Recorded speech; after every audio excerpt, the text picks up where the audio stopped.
আমার বাগানের বেশ কিছু অ্যালোভেরা নষ্ট হয়ে গিয়েছিল, তো এগুলোকে আমি ফেলে না দিয়ে এগুলো দিয়ে আমি তৈরি করে নিব অত্যন্ত কার্যকরী একটি জৈব সার। এটি তৈরি করতে খুব একটা কষ্ট হয় না। এরকম একটা জার নিয়ে নিতে হবে, যার মধ্যে ছোট ছোট করে কেটে আমি অ্যালোভেরা গুলো দিয়ে দিব। অ্যালোভেরা গুলো কাটতে কাটতে আপনাদের জানিয়ে দিই, অ্যালোভেরা রয়েছে অনেক গুণাগুণ। অ্যালোভেরা স্বাস্থ্যের জন্য অনেক উপকারী।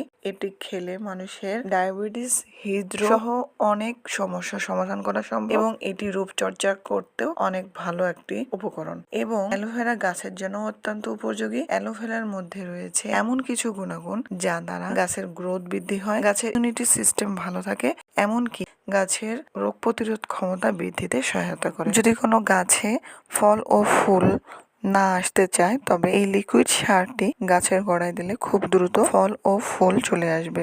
দেখতে পাচ্ছেন যে কাটা শেষ অ্যালোভেরা গুলো। এখন আমি এই পাত্রে দিয়ে দিব পানি। এখানে আমি 1 লিটার পানি দিয়েছি। এরপরে মুখটি বন্ধ করে দিব। এভাবে ঠিক রেখে দিব 20 থেকে 25 দিন। তারপরে সেটা পচে গিয়ে একটা সুন্দর সারে পরিণত হবে। সেই সারটা এর থেকে 10 গুণ বেশি পানির সাথে মিশিয়ে আমি প্রত্যেকটি গাছের গোড়ায় দিয়ে দিব। এভাবে আপনারা এই লিকুইড সারটি যদি মাসে অন্তত একবার গাছের গোড়ায় দিতে পারেন, তবে আপনারা নিজেরাই পরিবর্তন লক্ষ্য করতে পারবেন।